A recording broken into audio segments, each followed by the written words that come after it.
Jasmine Johnson was just finishing her usual lunch stroll through Parken when she noticed the child, a girl no older than 5, standing alone, trembling, clutching a stuffed rabbit as if her life depended on it. Her designer coat screamed privilege, but it didn't protect her from the crowd's apathy. Hundreds passed, indifferent, and yet the girl's eyes, dark, terrified, desperate, found Jasmine's, silently begging for help. Jasmine's instincts kicked in. She knelt beside her, voice calm but firm. "Hello. Bist du forlorn?" The girl froze, then whispered her name. Leah. Relief flickered in her eyes. German, the language of her mother, the only tongue that could soothe her. Jasmine had learned it years ago for no reason other than curiosity. Now that choice mattered more than she could imagine. Suddenly, 3 men in black coats appeared, moving with military precision. Their eyes locked on Jasmine and the girl, hands brushing the sides of their jackets. Jasmine's breath caught. Danger was here. Then he came. Casper S. Gregerson, tall, cold, impossibly powerful. Every step measured, every eye on him parted instinctively. Dark eyes, expensive suit, aura of lethal intent. The park seemed to shrink around him. Leah ran to him, sobbing. For a moment, Casper's icy exterior softened, only to snap back as his gaze landed on Jasmine. "Bring her to me," he said. Jasmine froze. She hadn't come looking for trouble, but trouble had just found her. And that was how a simple act of kindness, the right words in the right language, would pull her into the orbit of Northern Europe's deadliest crime syndicate. Before we dive into this story, tell me where you are watching from and what time is it. Don't forget to smash that subscribe button, like, and also share. Jasmine didn't wait to see what Casper would do next. She turned and walked away from Parken, pulling her coat tighter around herself as if the fabric could shield her from what she'd just witnessed. Her heart was still hammering, and every step felt both frantic and slow. She needed space, air, reality, anything to make sense of the intensity of those cold, calculating eyes. The streets of Copenhagen blurred around her as she wove through the afternoon crowd. She told herself it was over, that she'd done nothing wrong, that she was just a passerby who had helped a frightened little girl. And yet, she couldn't stop replaying Casper's gaze. Unreadable, precise, the kind of stare that could measure a person in seconds and decide their worth. By the time she arrived at her small freelance office, her hands were trembling. She tried to focus on the keyboard, on emails and spreadsheets, but every notification, every sound made her flinch. She could still see him there, behind the protective men, assessing her, judging, watching. The workday ended in a blur. As she stepped out of the building, she froze. A black SUV sat across the street, idling silently. She blinked. Surely it was a coincidence. She told herself it had to be. Yet her pulse raced. The vehicle didn't move when she did. On the metro, her stomach knotted as she noticed another identical SUV trailing at a distance, gliding from station to station as if it were part of her shadow. She tried to rationalize. Maybe it was a security detail. Maybe she was imagining things. But deep down, she knew she wasn't imagining. By the time she reached her apartment, fear had coiled around her chest like a steel wire. And there it was. Another black SUV parked outside her building, engine off, headlights reflecting in the early evening light. Her hands shook as she fumbled for her keys. Then her phone buzzed. Unknown number. "You soothed my daughter. We need to talk." KG. Her breath caught. How did he have her number? She stared at the screen, as if it might vanish if she didn't stare hard enough. Panic rose like a tide. She couldn't hide from this. She couldn't run. Desperation made her fingers type into Google. Casper Gregerson. The results made her stomach drop. Syndicate leader, Scandinavia. Criminal networks spanning Denmark, Norway, Sweden. Money laundering, underground weapons. influence that reached farther than she wanted to imagine. And then another message almost immediately. Tomorrow, 9 Hey, a.m. sweetheart. Are you My lost? address. Are you You will lost? come. Jasmine backed away from the phone as if it were on fire. Her apartment suddenly felt small, suffocating. The city outside her window, which had always felt ordinary and safe, now seemed menacing. She sank onto the couch, pressing her palms against her face. Her mind raced, her pulse thrumming in her ears. One simple act, kneeling beside a frightened child, speaking a language she loved, had pulled her into the orbit of someone she should fear with every fiber of her being. And yet, she couldn't stop thinking about Leah. Jasmine whispered to herself, voice barely audible over the thrum of adrenaline. What did I get myself into? The morning sun hadn't yet broken through the clouds when a sleek black car pulled up outside Jasmine's apartment. The engine was silent, but its presence roared, immovable, uncompromising. She froze on the sidewalk, a coil of fear and disbelief tightening in her chest. A man in a tailored suit stepped out, motioning for her to get in. No words, no explanation, just a look that made refusal impossible. Heart pounding, Jasmine slid into the back seat, the door clicking shut behind her. The world she knew had narrowed to black leather, tinted windows, and the tense quiet of the driver's hands on the wheel. They didn't speak. She didn't dare. Every passing street corner, every familiar landmark became part of a reality that no longer felt safe. The car stopped at a towering glass building overlooking Copenhagen's harbor. The penthouse above glittered with minimalist elegance. Cold marble floors, floor to ceiling, windows, and an expanse of city and water stretched beneath her. She felt small, exposed, swallowed by the vastness and the unknown. Inside, Casper waited. He rose as she entered, moving with the silent authority of someone used to being obeyed. Minimalist office, stark desk, no decoration. And yet, his presence filled every inch of the room. He didn't smile. He didn't invite her to sit. He merely watched, calculated, measuring. "You speak German," he said, voice low, deliberate. "Why?" Jasmine hesitated, swallowing. "I studied it in college, later evening classes. It's just a language I love." He nodded slowly, eyes narrowing. "Leah hasn't spoken German, hasn't spoken to anyone since her mother died." His words hit her chest like a weight she couldn't lift. "You are the first." Jasmine stiffened, realizing the gravity of what she had done. A small act, a simple language, but it had pierced something no one else could. Casper moved closer to the desk, leaning lightly, his gaze never leaving hers. "I want you to continue. For her. Her German lessons, her comfort, her trust. You will be her emotional companion, her tutor. $30,000 per month. Legal contract. Security provided. High-level clearance." The words fell like an avalanche. Jasmine's stomach twisted. I can't," she said, shaking her head.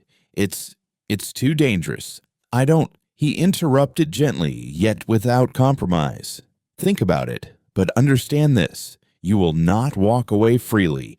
Your choice is optional. Being here is not." She left the penthouse, her mind spinning.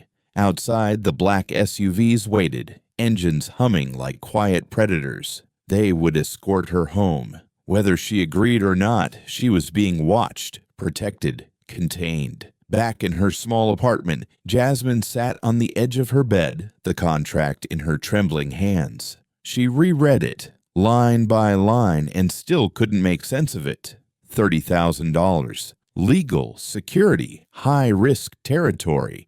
Her heart raced at the thought of stepping into a world she barely understood. Yet she couldn't stop thinking about Leah. The little girl's tearful eyes, the tiny hand that had gripped hers with desperate trust. How could she walk away? The night stretched long. She couldn't sleep.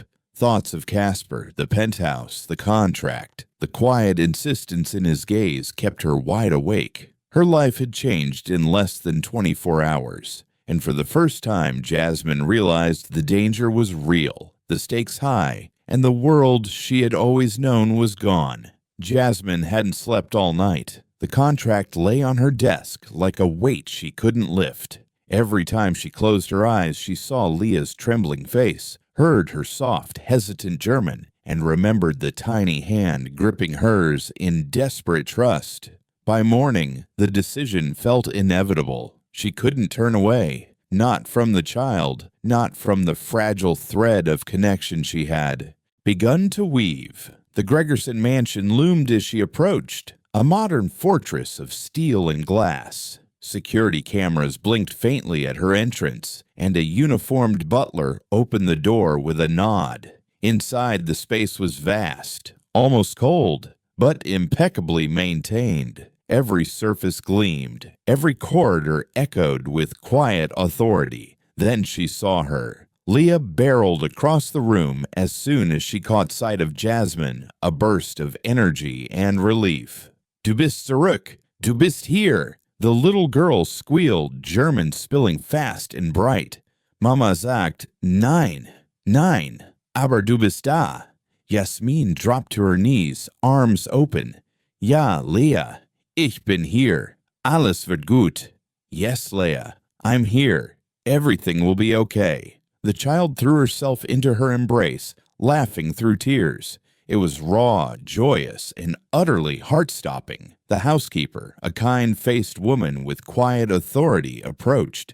"She's been through a lot," she said gently, eyes flicking to Jasmine. "Since her mother died, she's barely spoken to anyone. She's afraid of new people, strangers. But you—" Her gaze softened. "You broke through." Jasmine smiled, swallowing the lump in her throat. She spent the morning reading German stories, gently correcting pronunciation, coaxing words from Leah's hesitant lips. They played games, built imaginary worlds from blocks, and slowly the child began to relax, her laughter filling the previously sterile halls. From the doorway, Casper watched. His presence was quiet, but undeniable, like a shadow that stretched across the room without touching it. When he stepped inside, Jasmine felt his eyes on her, measuring, probing. "How did you know to approach her that way?" he asked, voice calm but sharp. I didn't know," Jasmine admitted. "I just spoke the language she'd respond to. It's what her mother spoke to her. I thought maybe it would help." Casper nodded slowly, watching her bend to read a story aloud, watching the gentle patience in her gestures. For the first time, Jasmine noticed a subtle shift in him. The icy barrier around his eyes softened as he reached down to adjust a block for Leah, careful, protective, but not domineering. The mansion felt different now, less like a fortress, less like a cage. In the warmth of laughter, in the small, careful gestures of care, the space began to feel safe. As Jasmine watched Leah tumble onto the rug, laughing freely, Casper's voice came low, almost a whisper. "She hasn't smiled like that in a year." Jasmine's chest tightened, a strange mixture of pride, relief, and unease settling over her. She was inside their world now, and there was no turning back. The days passed in a rhythm Jasmine hadn't anticipated. Morning lessons with Leah, afternoon play, stories read aloud in perfect German. Each session drew the little girl further out of her shell, laughter threading through the once sterile halls of the mansion. Jasmine felt both exhausted and exhilarated, every small victory with Leah a balm to her nerves. And always, Casper was there, not intrusively, not in a way that interrupted, but lingering near the doorway, observing. Sometimes he spoke, sometimes he simply watched, his presence a quiet pressure she couldn't ignore. One afternoon, as Jasmine cleaned up scattered blocks from the floor, Casper approached.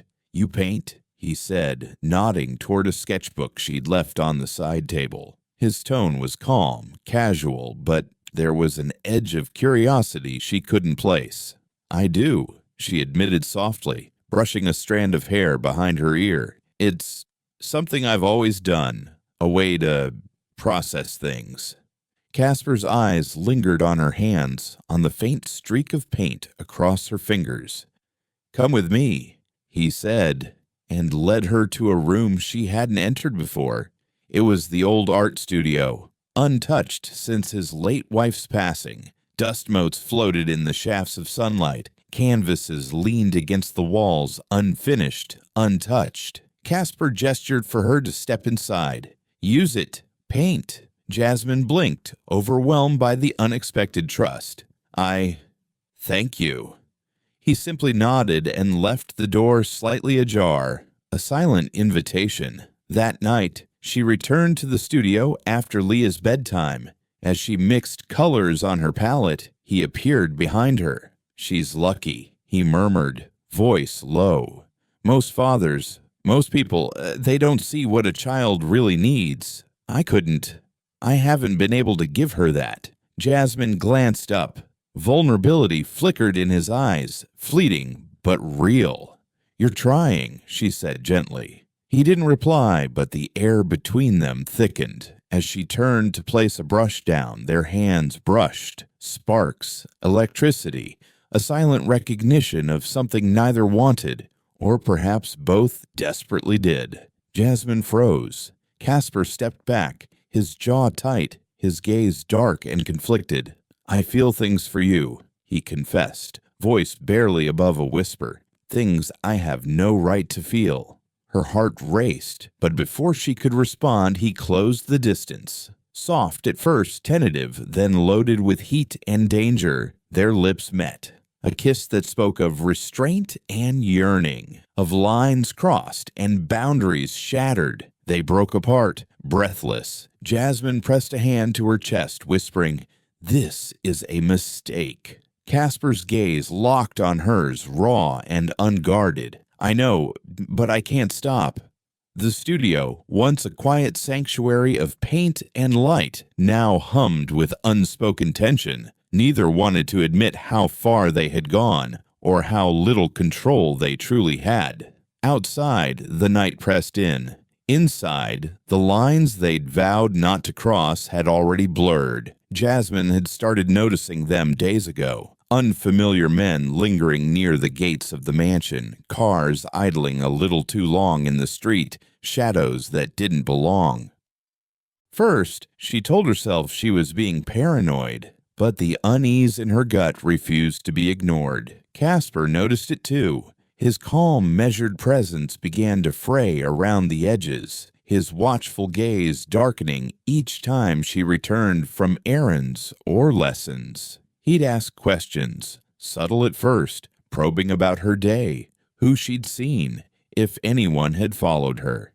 And when she mentioned a suspicious glance or a car that lingered too long, his jaw tightened and his hand would flex, betraying the calm he usually maintained. The tension reached a peak one afternoon when she was leaving the city library. A black sedan followed her at a distance, nondescript but too consistent to be coincidental. Her pulse quickened, her steps faltered, and then he was there. A man emerged from the shadows, tall, broad-shouldered, eyes glinting with amusement. His German was accented, foreign, pretty, valuable, dangerous to be around him, sweetheart. Before Jasmine could react, two men in dark suits emerged from the crowd, surrounding the stranger. They moved with lethal precision, blocking his retreat. Jasmine's breath came fast.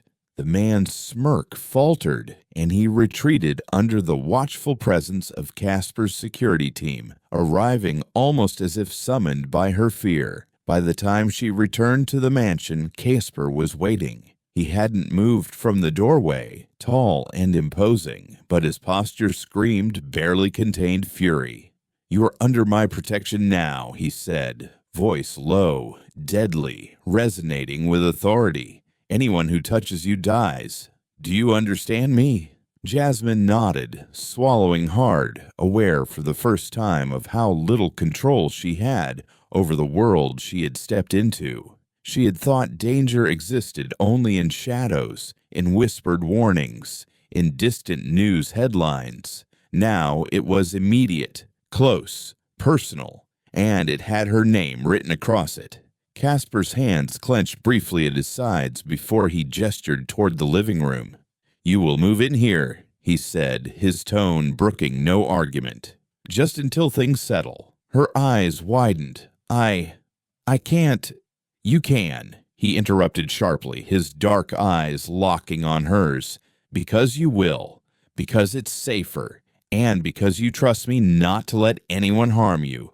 Do not test me, Jasmine." She felt the weight of his words press down on her like armor and chains at once. There was no room for negotiation, no space to refuse. The mansion had always felt vast and imposing, but now it became a sanctuary, the one place she could be shielded from a storm she had barely seen coming. As she followed him inside, the guards closing silently behind, Jasmine realized how quickly her life had changed. The little girl who had needed comfort had inadvertently pulled her into a world she could neither ignore nor escape. And now, under Casper's uncompromising protection, she was trapped, not by choice, but by the necessity of survival. Outside, the city moved on, oblivious to the violence circling in its shadows. Inside, Jasmine felt the full weight of the storm closing in. Moving into the mansion felt surreal. Jasmine carried a small suitcase and a heart full of reluctance. Every step through the gleaming hallways reminded her how much of Casper's world she was stepping into, and how little she understood it. Leah, however, was ecstatic. The moment Jasmine entered her room, the little girl squealed and ran straight into her arms. "Du wohnst jetzt hier. Du bist meine.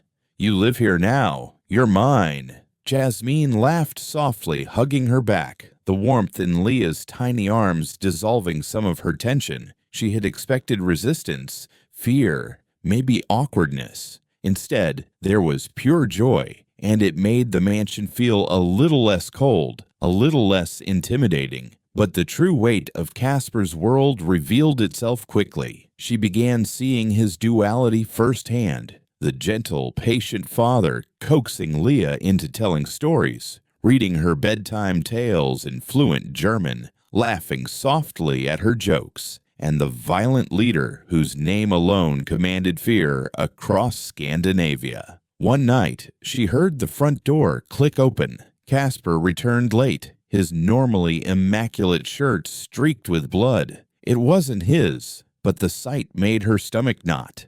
"Sit," he said quietly, voice strained. She obeyed, and he removed his jacket, revealing bruised knuckles. Without a word, she took a damp cloth and began cleaning, careful not to touch him too closely, careful not to ask questions that might make him lose control. He stared at the wall, breathing hard. Finally, he muttered, "The world I live in, it infects everything I touch." Jasmine froze, realizing the truth of it, not just his work, his enemies, his reputation, but the way it had begun to touch her life too. She felt herself drawn to him in ways that frightened her, ways she knew were dangerous. Her chest tightened, caught between fear and fascination. She had come to care for him more than she should. The thought terrified her, yet the pull was undeniable. Casper turned his gaze on her, something raw and vulnerable in his dark eyes. "Tell me to let you go," he murmured, voice breaking just enough to shatter the composure he usually carried like armor. Jasmine's heart clenched. She couldn't. She wouldn't. The words wouldn't form. She simply reached out, placing a hand over his, letting her presence answer for her. Later, as she sat in the quiet study, Leah asleep on her lap, her breathing soft and even, Jasmine felt a strange calm. Casper stood at the doorway, watching them, his silhouette tense yet somehow softened in the dim light. For a moment, the icy man seemed human, hopeful, and perhaps capable of change. Jasmine glanced down at Leah, then up at Casper. Their eyes met, and something unspoken passed between them. A fragile trust, a tentative hope. For the first time since entering this dangerous world, Jasmine allowed herself a small, fleeting thought. Maybe, just maybe, they could survive it together. The night air was thick with tension. Jasmine had felt it all day. The lingering shadows outside the mansion, the uneasy quiet in the city streets, the faint sense that something was coming. And she was right. The rival Serbian syndicate had made their move. Their target, her, Jasmine. They intended to use her as leverage, a pawn to pull Casper into their trap.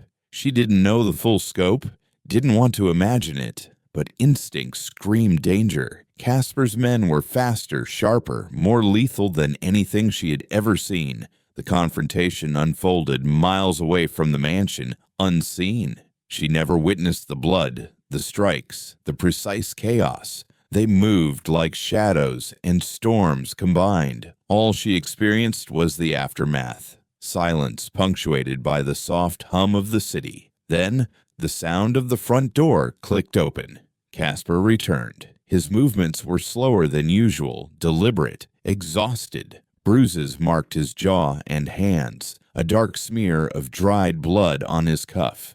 His coat was wrinkled, his normally sharp tie loosened, and yet the presence that filled the room was absolute, unshaken, triumphant. "Everything is over," he said, voice low but steady, as if the words themselves had to be forced from him. His eyes, sharp and intense, flicked to Jasmine. "No one will touch you. Not now. Not ever." Jasmine's chest tightened. Relief, fear, and disbelief collided. She realized for the first time fully that her life was permanently entwined with his. The mansion, the world of danger, the loyalty of men who would kill without question.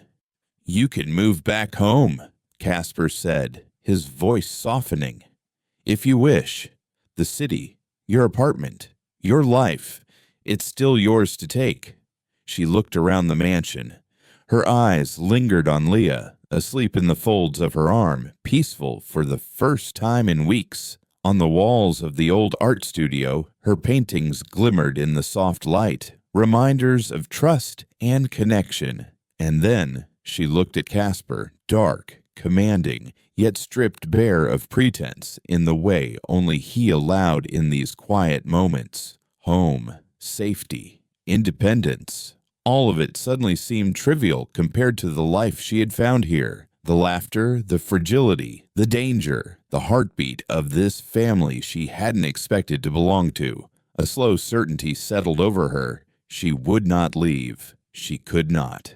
"I'm staying," she whispered, barely audible. Casper's eyes softened for the first time since she had entered this world. No words, just a faint nod, a silent acknowledgement of her choice, of the bond that had formed, and of the battles still looming, but no longer distant. Outside, the city breathed on, unaware of the blood spilled, the threats silenced, the lives intertwined. Inside, Jasmine felt the permanence of her decision, the inescapable gravity of her place in Casper's world. And for the first time, she allowed herself to believe that perhaps together they could face whatever came next.